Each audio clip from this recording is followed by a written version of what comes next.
Okay, so great. I'll hand you over to Frankie. Great. Thank you, Dan. Let me give you a little bit of an outline of what we're doing. Dan, thank you very much for asking. I was talking to somebody a bit earlier, because I keep losing you guys your names, because it's that thing. I don't know if any of you have ever been in treatment. I have. It's that thing of you get introduced to like 8 people and I just can't remember, unless someone's got the same name as me. And I haven't met another Frankie yet here, but then I'd remember it, because I'm kind of self-centred and self-obsessed. So let me tell you what we do and what we've been doing. And let me just clear my throat and give you a rough idea. We're not here to basically teach anyone how to do anything. All we're here to do is show you something that we've learned. And what we've learned over a period of time is how to read the basic text for the suggestions. Because my history, these guys will tell you theirs at one point, my history is that I came to Narcotics Anonymous in '92. And I didn't actually learn to be able to acquire more than a year clean until 2003, and that's a long time. Now, I used to really get resentful towards people who say, so you went back out again. I didn't. I stayed in NA. I used to take a meeting in Finsbury Park while I was on methadone. I was secretary on methadone, and I thought everyone had planned against me because it became a candlelit meeting. And every time we used to open the meeting up, they'd turn the lights out and have the candles on. I used to gouge out. And I thought it was a conspiracy, because when I came into NA, there was a lot more people used and a lot more people sold drugs. Now it's different. This is London, of course, I'm talking about. It may be different up here. So I'd learned a lot of stuff. And for 12 years I really, really struggled. And then I started to get some clean time. We started to learn some stuff, and I found some answers in the basic text, and I had some guidance from my sponsor, who's been around for a while. He's coming up to 30 odd years, but that's his recovery, not mine. Just because he's got coming up to 30 years doesn't make me, like as if I'm well or anything. And my grand sponsor's stories in the book, his name's Bob B. He's just got 50 odd years. I have got I've got 8.5 years, and my life I'm doing really quite well. But as I say, before I get off on my own story, the reason why we're here tonight is just to try and teach you something, what we've learned, what really works. Lester and I did this recently. We went to Croatia and did it. And we had 7 people in the meeting. What we found was that when we showed them where the suggestions were and how to read the basic text, because there's a lot of people in NA who have never read this book or do not know how to read it, what happened was these guys have all of a sudden blossomed. Their lives have changed. They've realised that a lot of their sponsors have been telling them stuff, which is works for their sponsors, but the answers are in the book, and then you get experience. Because I can only share one thing with you, and that's my experience. And my experience in recovery can be different to Lester and Aaron. But the guidance can be the same. Okay. I forgot what I was going to say. Do you want to take over, Lester? Yes. By the way, I'm Frankie. I'm an addict. Nice. Thank you. I'm Lester. I'm an addict. My story is a bit different to the fact that I came in and I got clean in Essex, so I wasn't in sort of London. It's a very sort of small fellowship. I was just speaking to Aaron now. It's in Essex basically. So if you want to do 90 meetings in 90 days of NA, you need a car, and preferably working in the area. It's a lot of travelling about. It's very mishmash. I was fortunate when I came in. I've come in clean and been able to stay clean. It's the only time I've been able to stay clean is through doing NA. I was very fortunate that when I came in, there were some people who were program focused, who were about the steps. My home group, what became my home group at the start, they were about steps and traditions. But it's still that same thing again. I mean, when I was told about the basic text at the start, my sponsor got a sponsor who told me to read the basic text. I read it. Just read it like any other book. It was alright. Didn't really get a massive lot out of it, to be honest. A lot of sort of differences. Never really got anything from the stories. But I worked the steps with him through the Green and Gold and everything else with that sponsor. And then I got to a point, come up to 18 months clean. My life has changed to a point that everything's sort of stagnating, everything's sort of stopping. I'm speaking to a sponsor, asking what else to do. He had his own issues. He didn't really know anything else to do. He didn't know what else to sort of teach me. That's when I end up struggling at reaching out to Frankie. And when I started going through this book in the way with Frankie, with my sponsor, you know what I mean, going through it together. And this is what really opened the book up. Going through it together again, because I used to hear a lot of people. I know people who quote all sorts of bits out of this book, but the experience of it ain't there. Or people that just give verbal slogans that have got no experience and not in the book. You know, the bit that I've found what's really helped me is if it's in the book, it's pretty much proven. You know, shall I do this introduction bit now, quickly? Up to you. Yeah, I mean, basically, like where Dan was talking about a clarity statement that started one in the basic text. Page XXV in the actual introduction.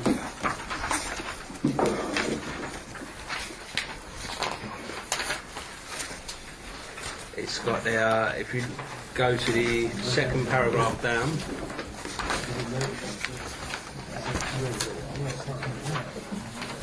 that's perfect. So if you look at the... It's the introduction reading, and it starts off saying in NA. It's in Roman numerals at the start. In edition 5, XXB edition 6. Okay, well, turn to the introduction reading, different pages, and in the introduction reading, I'm not even there yet with it. Okay. Lester's going to read that. I hope you guys are catching up here, so go on, Lester. Alright.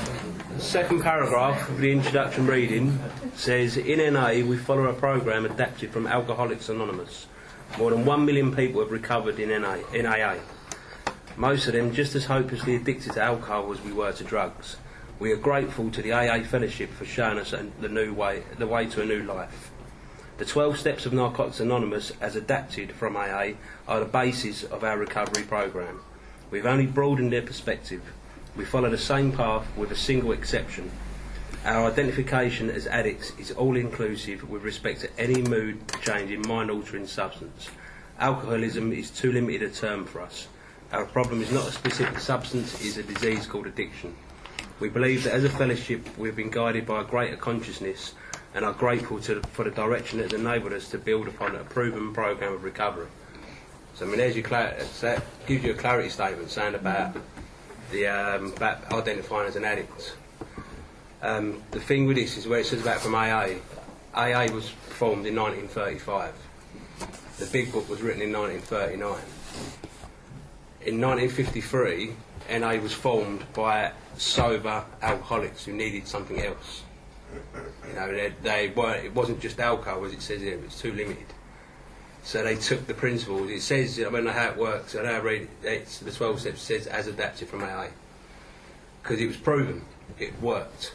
And Jimmy Kinnan, our founder, member, had sobriety, but he needed something else. So we were formed in 1953. The basic text, first one, was written in 1983. So it's 30 years of experience went into writing this book. The 6th edition came out in 2008, the most up-to-date edition we've got at the moment. The steps are the same. The chapters are the same. The stories have changed slightly, but the programme's the same because it works. It's a proven programme of recovery. You know what I mean? When just say Bob B's stories in the book, 50 years clean through working this. So that's why, in particular, I tend to go with the quote because it's proven.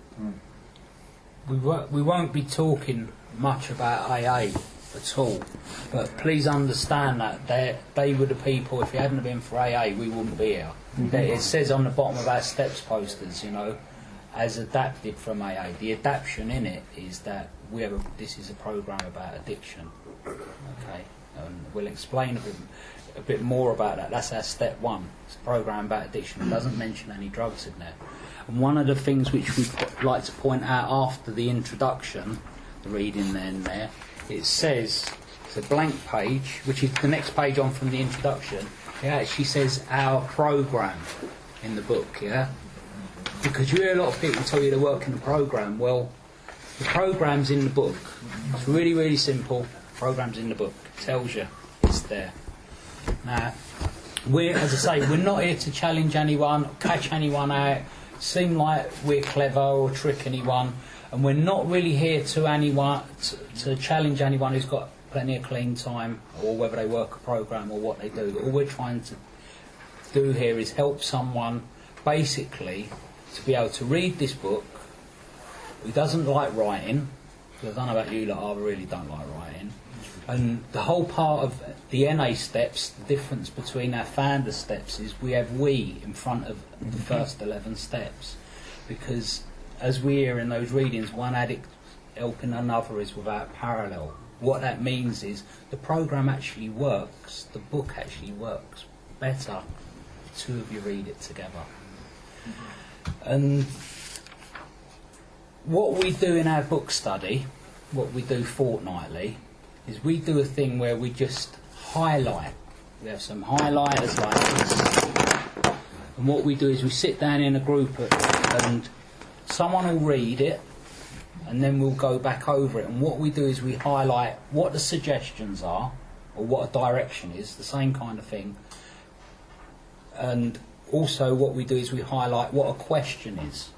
We'll explain a little bit more about that, because there's loads of questions in the basic text. I don't know if your sponsors asked you, but they're there, and they're there for a very, very important reason.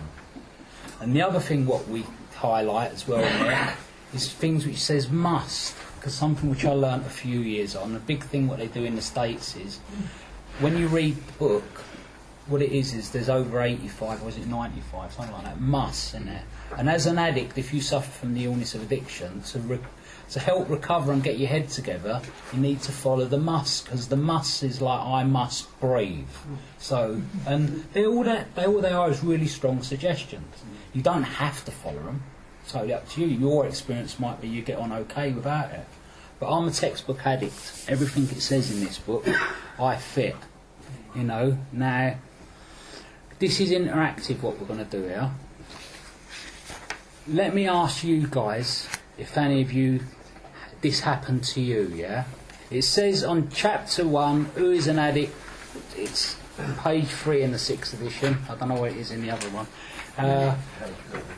Okay, chapter 1, who is an addict? Right at the very bottom of the page it says, now I'm asking you guys, this is not a question, but asking you if you are like this.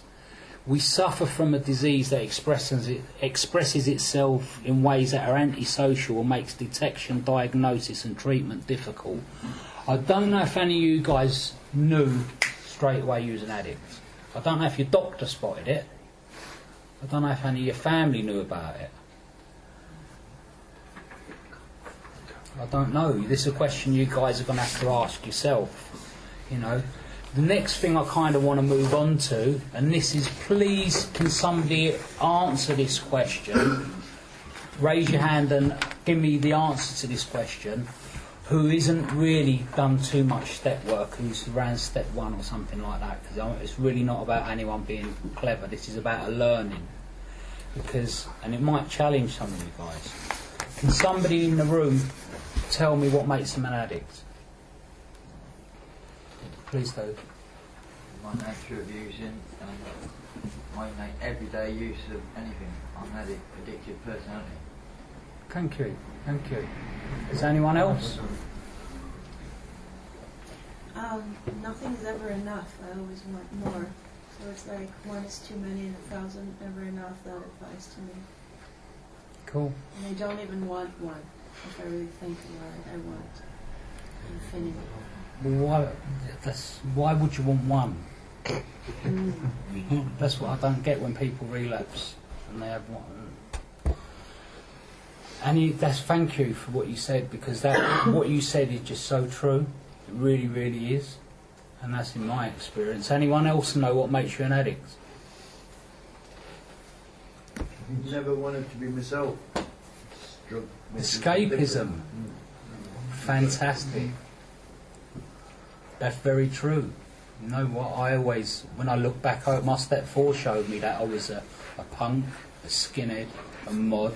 I was many different things. I'd have been a goth if I'd have been young enough. You know? Many different things. Even today I still have that identification thing. I love being a member of NA. It's what gives me a bit of identification.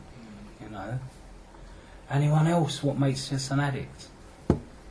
Greedy and lazy. Sorry? Greedy and lazy. Greedy and lazy. You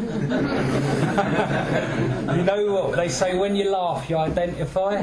That's the good one. Greedy and lazy, yeah. Thanks. You greedy and lazy? Yeah, he's greedy and lazy. Well, in Who is an Addict, it tells us what makes us an addict.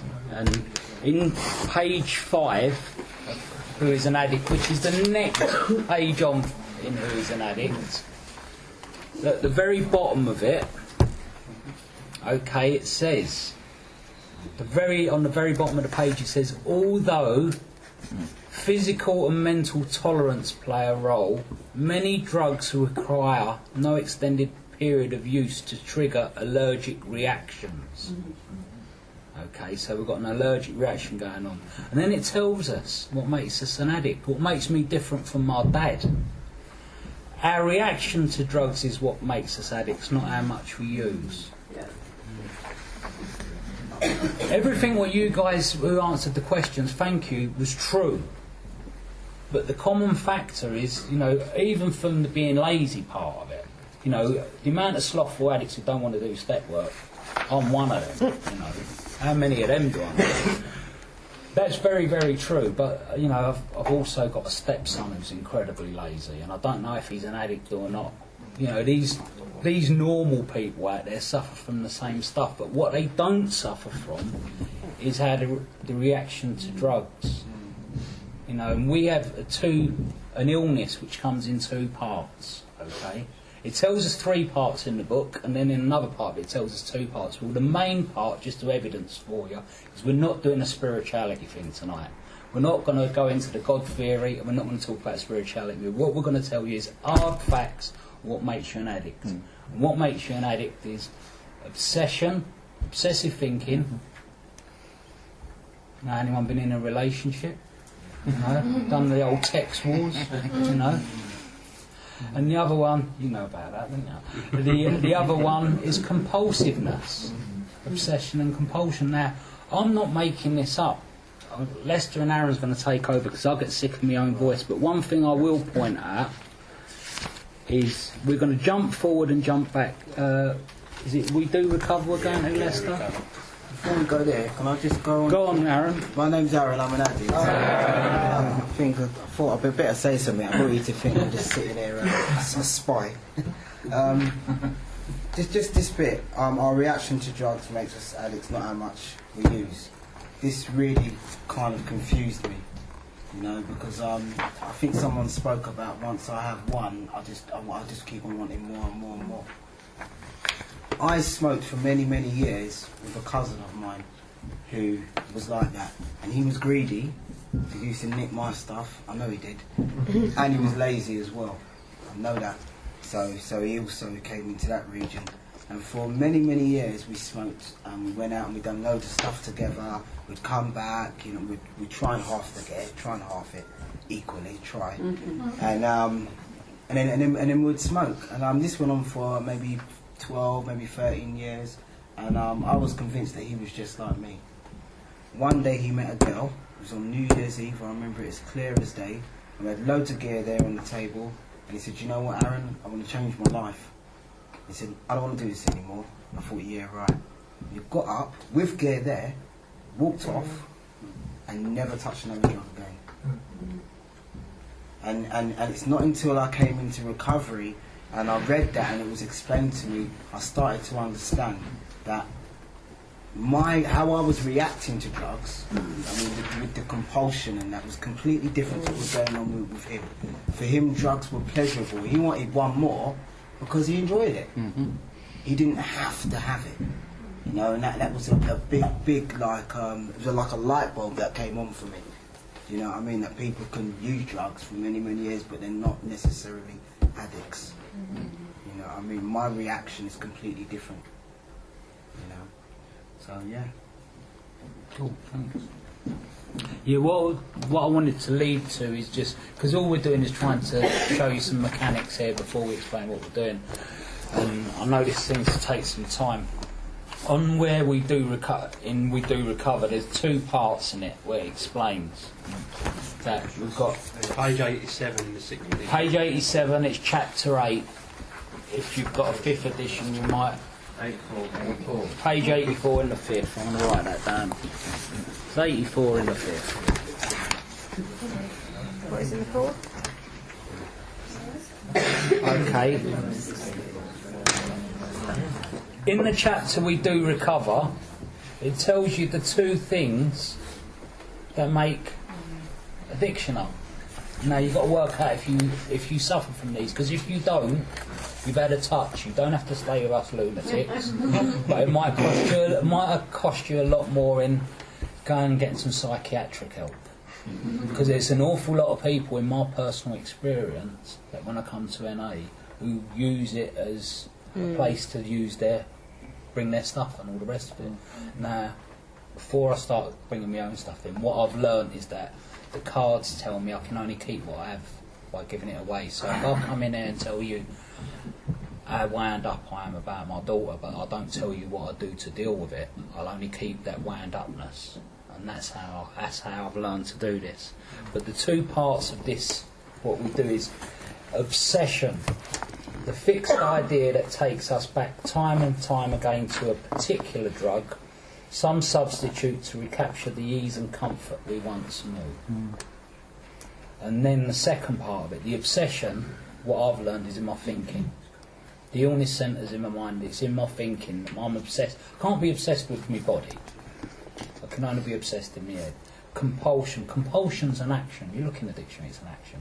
Compulsion. Once having started the process with one fix, one pill, one drink, we cannot stop for our own power of will, because we have a physical sensitivity to drugs, allergy, sensitivity. We're completely in the grip of a destructive power greater than ourselves. Now, so my head's sick, book tells me that, and it also tells me that the actions that I put in with my body, especially if I put drugs in, I don't have no power over. I'm not in charge. So I have to. That's what the whole idea of the program of the book is to help me understand what I can do to stop myself from damaging myself. That's all it is. Because in the program of NA, it doesn't promise anything. All it's trying to do is help you get a good way of life. Get a way of life where you're not going to damage yourself. Because it will sell you short if it promises something. It's only trying to help you deal with the issue. Most of us come in here with a drug addiction. When we stop using, the problem turns up. Lester, Aaron? Yeah, I mean, the thing with this, me and Aaron have the same home group, and this part of the We Do Recover reading we have in our meeting, because there's a lot of people that, I know from sharing this stuff, particularly with going back to Essex, where I got clean, I've got sponsees there, at the moment I'm sort of temporarily staying now, and I share this stuff in meetings and people don't know it. And the bit where I can really identify with it, with me, is the obsession part. My using, I was married for a little while to a girl that wasn't an addict. I used to try and keep my addiction hidden, but when it came to using drugs in my addiction, from the moment I opened my eyes to whenever I've passed out unconscious, use. Bills went out the window, my marriage went out the window. The fact that I'm a lucky boy, I've got a loving family, stealing from my parents, all went out the window. Use. say, all my conscious being was using. It was all about sitting there and finding the ways and means of getting more. Constant. Everything else went out the window. Nothing else mattered. I loved my wife, my ex-wife. I loved her. I loved my mum. I mean, but out the window. And that compulsion part, it's like it was sort of said earlier about what's the point in having one. You know, I still don't understand one now. I don't get it. I remember my dad saying to me when I got clean, you just have one. And he was like, when have you ever seen me have one? And he was like, and he couldn't remember. You know, I mean, I used to work for my addiction. Working on a building site is quite easy, loads of stuff to nick and loads of drugs on site and things like that. It's very hard to get a sack. Real spiritual workplace. But yeah, I used to work in it, but the thing was, I mean, I can remember I used to I'd be racking up lines. My wife would be upstairs bed, 2 o'clock in the morning, think I've got to be up at 5, I'll have just one more. And then I go, and at the same time, I'm racking up lines of coke, I've got a bottle of brandy there to take the edge off it, because I know I've got to get some sleep. Then I'll get the rest of my gear, and I'll hide it underneath the carpet, or down the back of the sofa, hide my gear from me, so I won't use it, because I know in the morning, I know, after this, I've been using it a long time, I know in the morning I need more gear. 3:30 in the morning, I'm pulling the carpet up, because I can't stop until that gear was gone, until the brandy's gone, till I actually pass out, and then when I become conscious again, it's I've got to get more. The compulsion, and them two bits fit me. That is my experience. That's what makes me an addict. There's something that comes up which I just realised. This is about like work with other addicts. Something I can't just realise as I'm sitting there listening to you, listening to Aaron. We use different drugs. Yeah. Us three here, we all use kind of cross over a little bit, but I didn't do what he did. Mine was all about bits of foil. And nothing to do with all that bottle of brandy nonsense. Oh, that's going down to the dealer if I've got a bottle of brandy. Hell, you know. I don't know about you, you'd pop an hole in the bottom of it and smoke it. I keep all my bottles. Keep all your bottles. No, I don't want my bottle. See, what we've kind of learned is that what people do is they come in, they read the basic text, yeah. And what nobody says to them is, when you come in, you sit down as a newcomer, you'll read the book. And if you read it, you read the 12 steps. And what the 12 steps basically do, it says it's the program. It lays out what they say in our mothership. It lays out the spiritual tools. When you finish reading through the 12 steps, which is only, God, it's only that thick. There's nothing to this book. It all of a sudden comes to chapter 5. Probably the most important bit. Chapter 5 is called What Can I Do? And generally, when you hear people talk about this in a meeting, they're accused of going to another fellowship. Because a lot of people don't get to this place.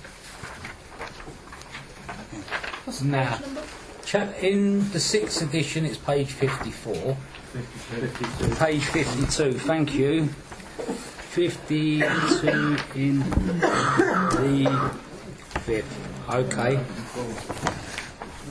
Right, it's a chapter called What Can I Do? And the reason for this is it's basically to teach you something which they try to fight against in a lot of treatment centres that I went to, and that is they'll say to you things like, remember what it was like on your last day of using. Don't forget your last day. If you forget your last day of pain, you know, you'll use again. That's nonsense. I can't even remember when my kids' birthdays are. You know, I'm an addict. My head's obsessive. It thinks about an awful lot of stuff. In fact, far too much it thinks about. But I can't rely on my memory for this, for this programme to work. I can't rely on it. So just for today's programme. I cannot rely on it. And what it says in there is, this was like Japanese to me. It says, when we fully concede to our innermost selves that we're powerless over our addiction, we have taken a big step in our recovery. When we fully concede to our innermost self. Now, I need a dictionary, I need some help with this. You know, I was good at bunking off, I didn't go to school too much. And I'm one of these addicts who doesn't want to ask for help. You know, and the whole program works on, I'm not sure what this means, can you help tell me? You know, and I didn't quite get this for a while. What it basically is you have to understand, not have to, it helps if you understand this before you do step one. It helps. Because when you know you're an addict, step one becomes very easy. See, for me, what happened, one of the things when I started to understand that I fully conceded, was when someone offered me drugs. And I turned around and said, fuck off, get away. Because I'd understand in myself that the minute I touch it, it's like going with an ex-partner. The minute I'll get in there and it starts being nice to me, the game's over. And I'm wondering, how did I get back into this position again? You got any examples of when you used? Not when I used. Yeah, when you didn't want to. Yeah, I've got a ton. I mean, that was all my using was about. You know what I mean? I've not wanted to use. I mean, I would be like, I'd have my money. You know, I was on benefits. I'd have my money in the morning, and I've got to pick up my daughter. You know, and I've got to pick up my daughter, and I know that my daughter's waiting for me at the train station. I've got half an hour. You know, I only get to see her every other weekend. I know I've got to pick her up. And I'm determined, and in the bottom of my heart, you know, I really want to get there on time. So I've set myself up in the morning to get there on time. Everything's going to plan. All of a sudden, I get that thought in my mind, maybe you could just get one. Then it's no, don't, because you're not going to get there. You know what I mean? And then the obsession that Lester spoke about would come on me, and no matter how hard I try, I was trying. It almost lies to me. You know what I mean? And gets me to think that I'm going to make it on time. It's all going to work out. I don't know if anyone else has experienced that. You know what I mean? So I get the one, then I get the allergic reaction that we spoke about earlier on, and then it's, oh, she can wait 10 minutes, doesn't matter, half an hour, and before you know it, the mum's calling up saying, where are you? Listen, don't even bother, contact us again. You know, and I left my house with every intention to meet my daughter at the train station. Is there anyone here who wants to give an example where they started to think that by just taking one that they'd be all right? Has anyone got any of that? Does anyone want to let us in? No? No? Trade secret. No? Okay. Okay. There's loads of like coming out of jail, I think I'll just have one and that'll be alright, have a treat. Before you know it, you can't off and running again. You know, like in jail, sitting in the prison cell, all the best plans come out. With your gate release money. Yeah. Bang. My experience was I always used to buy a lump of gear and I'd think what I'd do is that I'm selling this and then when I get the money back I think, but before I sell it and go down I'd just have a boot. Just have a little bit. And then I'm wondering why someone wants to stab me. That's, yeah. And for me, it took like a real long time to get to that place what Frankie is talking about, which actually conceding to my inner myself, you know what I mean, that I'm powerless. You know, I'm not just over the drug over this addiction, and no matter what happens, if I put that in me, I'm off and I'm running. Do you know what I mean? I had to come to a place, and it took me ages. Now this is a real important bit, because this is the bit which is the difference between when families bring you to the meeting, okay, and from when you end up with a doctor send you off in treatment. This is the naughty bit, because this is the bit, there's so many people who really fucking need this. They really, really need it. But what we learn is what it says in How It Works. It says if you want what we have to offer and you're willing to make the effort to get it, then you're ready. You know, I see some people this afternoon. Me and Aaron was having a wander around in the rain up at the High Street, and the guy out there was selling the big issue. There was a big collection around them with a dog and so on. They was trying to be really sneaky about passing stuff backwards and forwards to each other. They need this. They're banging trouble. Life expectancy on the street, I used to live on the street, life expectancy is very low. They really need this. But it only works if you want it. I'm not judging them. I would love them to be here tonight. Yeah, that's the. That's the thing. That's the next bit. I used to hear a lot, and so I'm going back to the Essex bit again. See, the thing for me, of where I first came into contact with Frankie and everything was, I don't know if you have them around here or not, is CDs. Because, say, as it was quite a small fraction, and these CDs started coming from London, of different people. And and what it was, I used to hear all the time, in my meetings in Chelmsford, in Essex, about hitting bottom. And I used to hear all these sort of things. I didn't really have any idea what hitting bottom was. I thought I'd hit it, but I weren't really sure. And then what I kept hearing was it's hitting bottom's the same thing. Hitting bottom's the same for everyone. And in only CDs I'm hearing it, and then one guy explained it really clearly. And because what it was, he said my rock bottom. This is a guy who used different drugs in a different time, in a different part of the country, and he described my hitting bottom. And this is the bit of people that really want it. What it was, I'd been in a lot worse situations when I hit bottom than I was at that point. You know what I mean? When I came into rooms of it, I'd been trying to clean up for 2-3 years unsuccessfully, desperately for the last year because my marriage had disintegrated. And that at the time that broke my heart, going through the courts, everything else. I lost my home. Literally, my relationship with my family was very, very sort of fractured because of what I put them through. I was suicidal, and we've been in a lot worse places. What it was, literally a year after the marriage first starting to end, I just had enough. And what it was, just something just snapped inside. I mean, it talks about, I can't find the actual bit, I'm sure it's in Who is an Addict, about looking for an absence of pain. You'll find it quicker. Rather than, I mean, that's what it was for me. I was going to drop-in centres. I mean, I was going to places trying to find out, but I just wanted to paint stuff. I just wanted to be able to just get back into my marriage and everything to be sweet and start ticking over. But what happened when I hit bottom, at this point, I had no concept of any sort of God or anything, but I was in my flat in Chelmsford on a Sunday night, and I just collapsed on my knees and just said, because I knew I was going to use, and I really did not want to fucking use. Really, really didn't want to use. And something just snapped, and I just called out to a power I didn't believe in just to help me. And it was the first time, honestly, from inside, it was something, and this is the concealing bit, actually, something inside. My grand sponsor, the guy in America who's like 30 years, he explained it brilliantly. He said, I can't trust my thinking because what I keep getting told in these rooms is disease lies in my thinking, lies in my head. I can't trust my heart because it gets broken over time and time again. But actually inside, and what he says is 6 inches behind your belly button, and there's a real gut feeling inside. And when I hit bottom, when I've really had enough, that bit inside, it's like a primal thing inside, just help.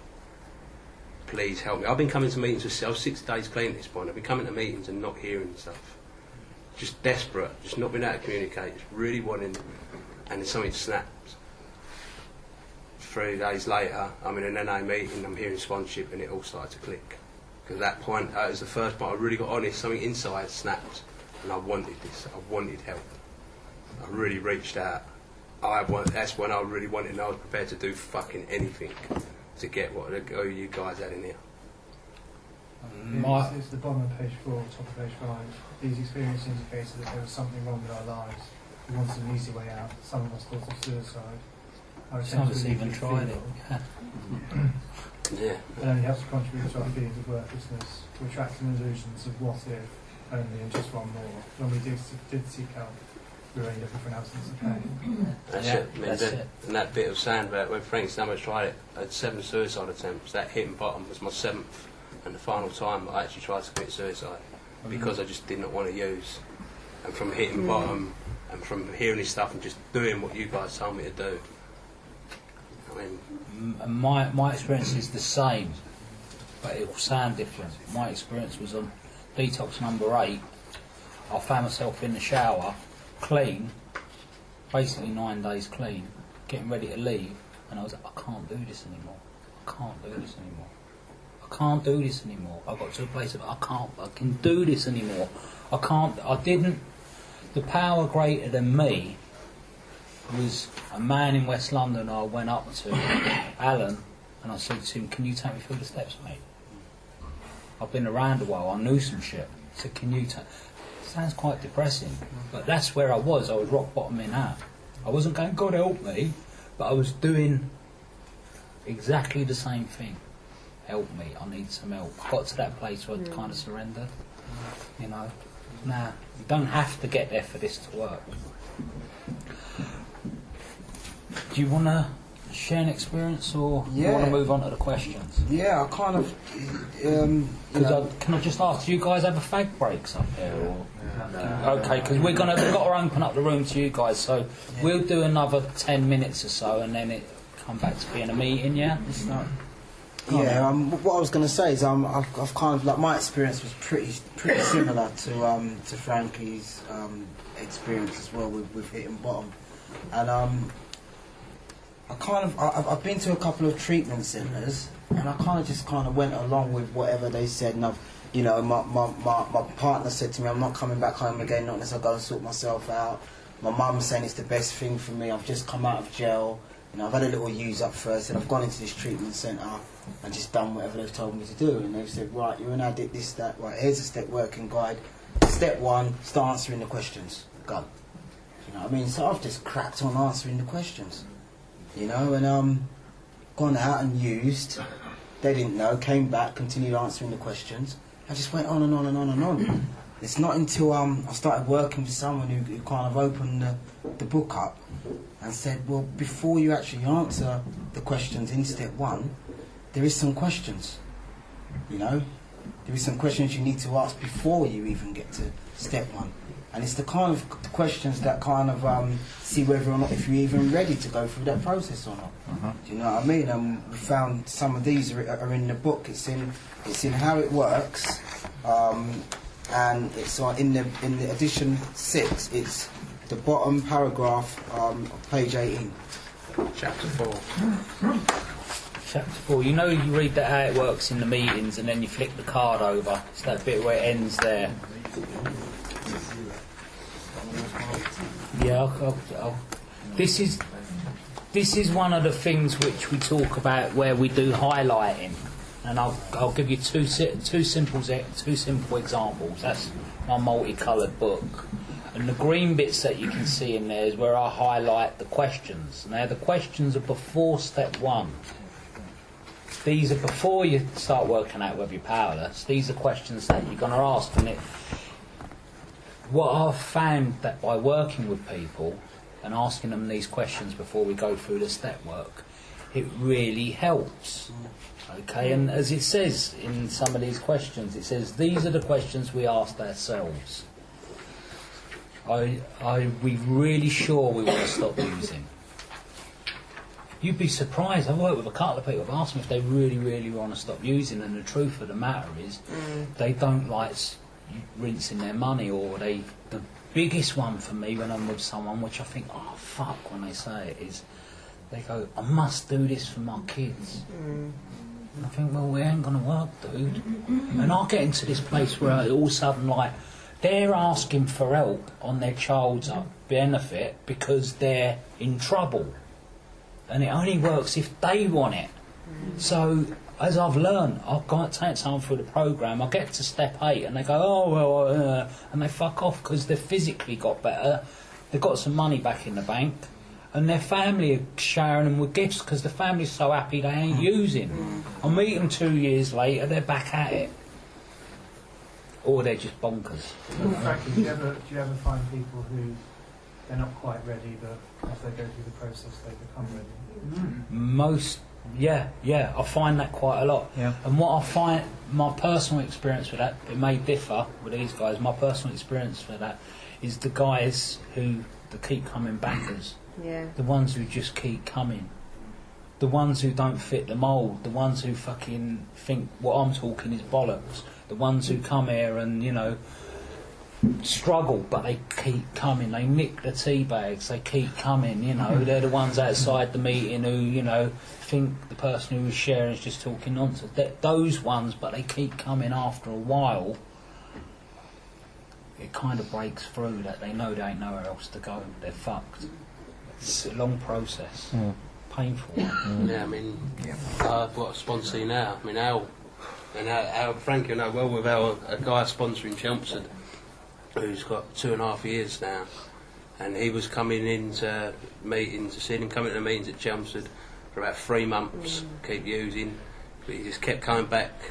Quite similar to me, he couldn't really hold a conversation, couldn't really look, but just kept turning up, and he asked me to sponsor him. And I had 2 guys that I asked, and one of them was, he read all the readings, and he smashed out his step 1 with me, and it was like, it was really nice. And then this out, every fucking thing he wanted to argue over, wanted to debate, and I'd be phoning up Frankie, he was saying, how can he saying this now? And I was trying to get guidance. I was quite, it was only like the sort of 2nd, 3rd guy I started sponsoring. The guy who was willing to do it, done step 1, and he's got his mum off his back, and he's starting to do alright, sort of a little bit more money now, and he's starting to be a little bit more sociable, and he's gone. He's back out, and I haven't seen him since. The other guy, Al, was just debating, but particularly step 3, for absolute murders on step 3, debating over and over. He's 2.5 years clean. And he's still putting inappropriate pictures up on Facebook, isn't he? It's that thing of, you know, there's some questions in there. I'll quickly run through the questions because it's like as if I'm asking you guys. Imagine that you knew, as if I'm asking you, you know, do you understand that you have no real control over drugs? You need to get that. Can you say something for the morning? You know, do you recognise that in the long run, we didn't use drugs, they used us? You know, my drugs did make me steal. The obsession to use did make me steal off my nearest and dearest. It's not like that for everybody, but it can make you lie to yourself. Did jails, institutions and deaths take over? Well, jails, not deaths, no, sorry, I'm getting mixed up with the Scottish joke there. Anyone been to Scotland? They say jails, institutions and England, don't they? You know, from what I've been told, anyway. Did jails and institutions take over the management of our lives at different times? Yeah. Do we fully accept that our every attempt to stop using or to control our using failed? I'll just stop you. Yeah, go on. Sit there. I actually worked with someone that when we got to that question, do we fully accept that the fact that every attempt to stop using failed? Control. Sorry. Try to control our using failed. He actually paused on that bit and got really honest and said, "Well, no, I don't actually believe that to be true." Do you know what I mean? And we kind of stopped there, and he actually really took some time out to figure out whether or not if he wanted to continue with the process at that point. And this is before we even went into step 1. Because if he's still got that belief, do you know what I mean, that, you know, I can control it in some way, do you know what I mean, or there's something I haven't tried yet, then it may not be useful going through the process, you know. So I'll only smoke half a joint. Do we know that our addiction changed us into someone we didn't want to be? Dishonest, deceitful, self-willed people at odds with ourselves and our fellow man. That's quite strong, that, isn't it? Fellow man. You know, I thought I still can find that in my thinking at times that I don't like anyone. You know, and I don't. You know, I can get to that place where I'm dishonest and deceitful to me. I say I'm not going to do it, and I can't do it. You know? Do we believe that we have failed as drug users? You know? Do we really believe? You know? Do we really believe? You know?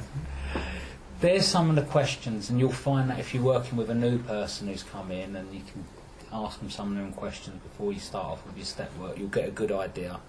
And like, there's a thing which it says a bit further down, which I don't know if I've highlighted it in there.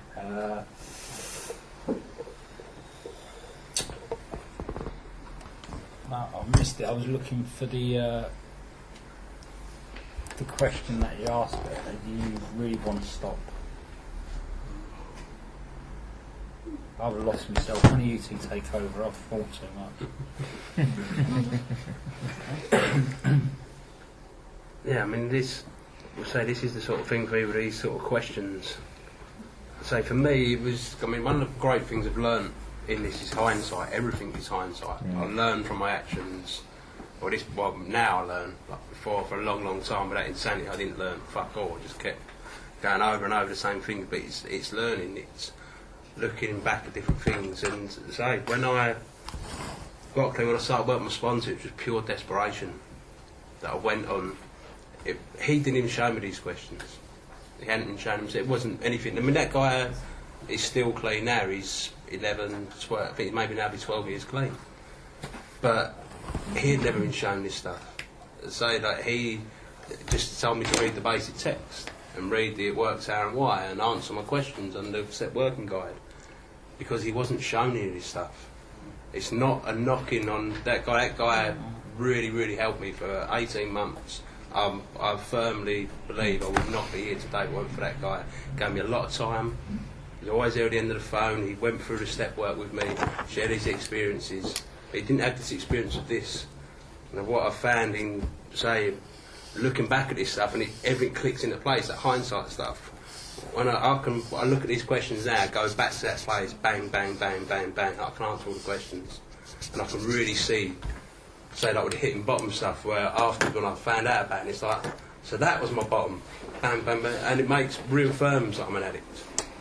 I know that I'm an addict. I know I have to keep coming here. I know I have to keep doing this stuff. My life in coming up to 4 years clean now has really catapulted. It's changed dramatically compared to what it was before. And it's only through doing this stuff, but I know that if I stop doing this stuff, I know when there's been lulls in my programme, I can become deceitful. I can become dishonest. There's some challenging stuff with this, because I know some people out in America who are Vietnam vets. I've met some of those, what they talk about, you know, the ones who came back, who couldn't stop using, and everyone else who came back stopped. And I know a couple of those people, and what they were saying that in the early days, and they still do a lot of this today, is when they're working with some people who's been really in the hardcore of addiction, they don't get them to do a step 4 until they've been a year, because they reckon that's how long the fog takes. Now, I can understand that. I can really understand that. So I don't believe there's this thing where you can do this in a weekend and be cured. But I do believe that you need to be pushed and get on with it. And there's a question which sponsors ask. And let me show you where it is, because it's part of the suggestion. And I've highlighted it in yellow there. It's part of the suggestions, what we look for in the book, because the questions I do in green, the suggestions I do in yellow. And what the suggestion is that we have hurt for so long that we are willing to go to any length to stay clean. Now, most people, sponsors, say, are you willing to do whatever's necessary to stay clean? You know, are you willing to go to any lengths to stay clean? It's before we get to step 1. You know, because it takes a lot of effort doing step work with people. It's hard enough doing step work with me sponsor. You know, never mind doing step work with someone else. You know, and it's not about beating someone up. It's not about being cruel. It's not about making them do something that I couldn't do myself. It's about a loving, caring programme, but I still have to remind them that it's really nice what you've just told me, how your partner's driving me mad, and now the cat's just pissed all over the place, and the kids are driving you mad, and the housing benefits fucked up. That's really cool. However, what meeting have you been to? Have you read the book? You know, where are you with this? You know, because that's the stuff what gets us clean. It can be difficult, because sometimes I've found in sponsorship, a lot of people try and treat it as a counselling session. And I don't want to get fucked up, because I'm not very good at that stuff. You know, I spent 8 years as a trained counsellor. I don't want to do counselling with anyone. I'm only here to say, look, this is the collective experience of NA, and what I've learned is that basically what it says in the book, you know. Another direction in the book in yellow at the bottom, it says the steps are our solution, they're our survival kit, they're our defence against an addiction which is a deadly disease. Our steps are the principles that make our recovery possible. It's just quite simple. It just lays it out that if you want recovery, it's really advisable to work the steps. And you don't have to work the steps. Find someone who's worked the steps. Do this. If you haven't worked the steps, find someone who has worked the steps and go up to them and say, what's happened since you've worked the steps? It's up to you what you do. You ain't we don't live in the fellowship where you have to do things. It's up to you what you do. So I mean, for me, I just found it. I've read the basic text before, like the other guys said. I just found it really useful to break it down into the things what were musts, the things that were suggestions and questions. Because there's so much information in this book. Sometimes I might be on a particular step and I don't retain the information very well. Do you know what I mean? And keep it for a long length of time. But sometimes I can just go and look at the colours and I just know, right, these are the suggestions. This is what it's telling me to do. Something I can always rely on, because this book was written by addicts and, you know, it's gone from years, you know what I mean, of experience. Do you know what I mean? So I can just go to the suggestions and say, right, it's telling me to do this. Do you know what I mean? Or the must, it's telling me what I mustn't do, or what maybe I must do, I have to do. Do you know what I mean? So it's just broken it down for me and makes it a lot more easy for me to kind of go to the book for help, really. Do you want to say anything else, Lester, at all? Or are you happy for us to just finish so these guys can have some shares that I can share what my experiences with step 3? Or you want to... I was just going to sort of, say one last little bit on touching on step 3. With this bit of, say, we're breaking this down and the benefit, as I say, my recovery really took off as a whole new level once I started working with Frank and started breaking this stuff down. An example of that sponsor I was saying about earlier with the step 3, bang forward, backwards and forwards, batting over every single bit. And it was what it was, he got an understanding of step 3 to the same as that I got at 2.5 years clean. He got in under a year clean because of how it was broken down by a sponsor in this book. I don't know what you was going to say about it? Similar, very similar. Basically, the step 3 stuff being my will and my life. The will being the thinking, my life being my actions.